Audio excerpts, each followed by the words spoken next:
손들어 spray 손들어 bang Ice cold baby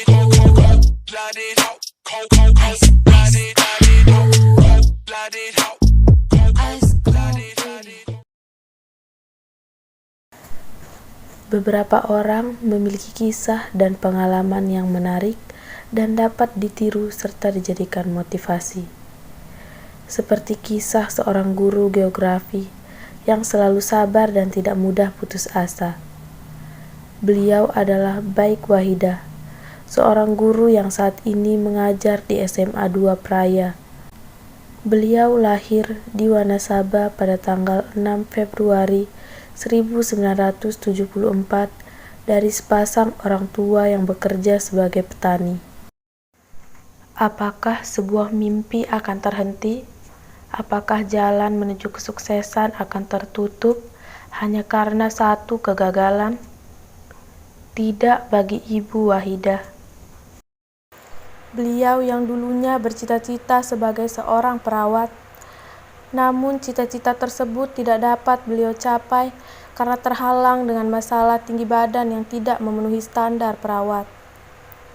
Walau sempat putus asa dan terpuruk karena kegagalan yang beliau alami, beliau bangkit dengan motivasi dan semangat dari orang tua yang mendorongnya untuk mencoba hal baru, yaitu dengan menjadi seorang guru.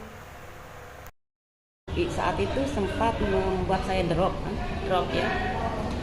putus asa gimana ya, karena cita-cita betul itu ingin jadi perawat, hanya karena tidak tinggi, tidak lulus.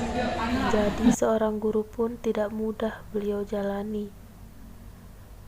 Saat bangkit dari keterpurukan, beliau mendaftarkan diri di salah satu universitas dan lulus setelah 3 tahun lebih menjalani pendidikan. Saat itu, beliau juga sulit mendapatkan lowongan pekerjaan karena beliau merupakan lulusan D3, yang pada saat itu lowongan pekerjaan untuk D3 sudah ditutup. Sempat menunggu lowongan pekerjaan, akhirnya beliau memutuskan melanjutkan pendidikan S1 selama 4 tahun lebih. Setelah lulus S1, beliau langsung melamar pekerjaan sebagai guru honorer. Beliau diterima di salah satu sekolah menengah atas yang berada di Lombok Timur sebagai guru geografi. Di awal beliau bekerja, beliau hanya menerima gaji sebesar 25.000 per bulannya. Dengan gaji yang segitu, beliau tetap bertahan dan selalu sabar, karena menurut beliau bukan gaji yang beliau pikirkan, tetapi ketulusan dan semangat untuk mengajar. Selain itu, beliau harus rela berangkat pagi-pagi untuk menunggu angkutan umum. Hal itu beliau lakukan karena jarak antara rumah dan tempat dia mengajar lumayan jauh. Dengan gaji yang bisa dibilang pas-pasan, beliau juga harus membayar biaya transportasi setiap harinya. Lama honornya juga lama, hampir 10 tahun honornya. Di mana honornya? Di Lombok Timur. Honor hampir 10 tahun lebih saya honor mengabdi, akhirnya lulus menjadi guru bantu. Waktu honor dulu tuh kita nggak ngejar honornya ya, nggak ngejar uangnya. Mulai dari penghasilan 25.000 saya sebulan pada tahun 2006-2007, honor saya 25 sebulan. Padahal itu jam mengajar semuanya full setiap hari. Tapi nggak mengumpul ya, asal nggak semangat, lebih besar uang, lebih besar ongkos daripada honor yang saya dapat. Tetap yang paling depan di sana itu yang memberikan saya semangat adalah tidak ada yang lain, keluarga, bapak, ibu.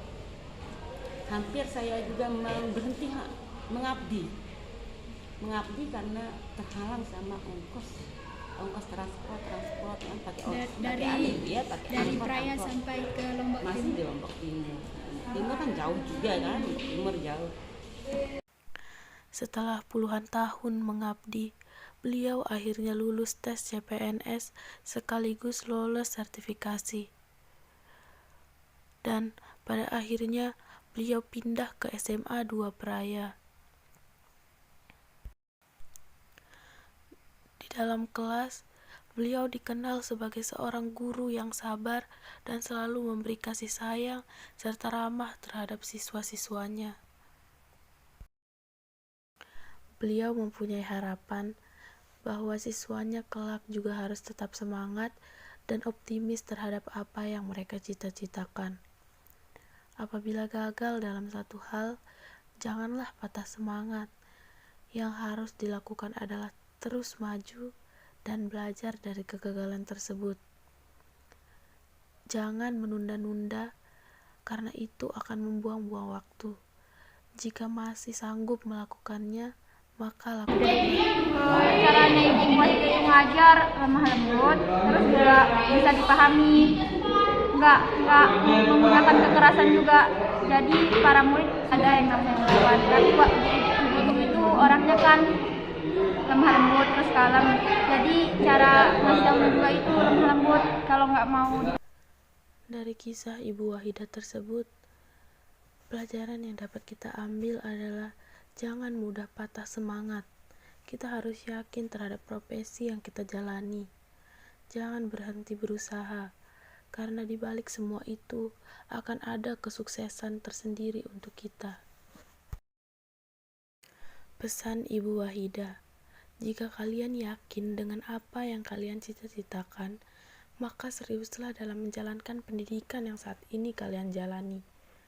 Selalu mengerjakan tugas yang diberikan, dan jangan lupa berdoa. Selalu mematuhi orang tua dan jangan patah semangat, karena ada orang tua yang selalu memberikan semangat, dorongan, dan doa untuk kita.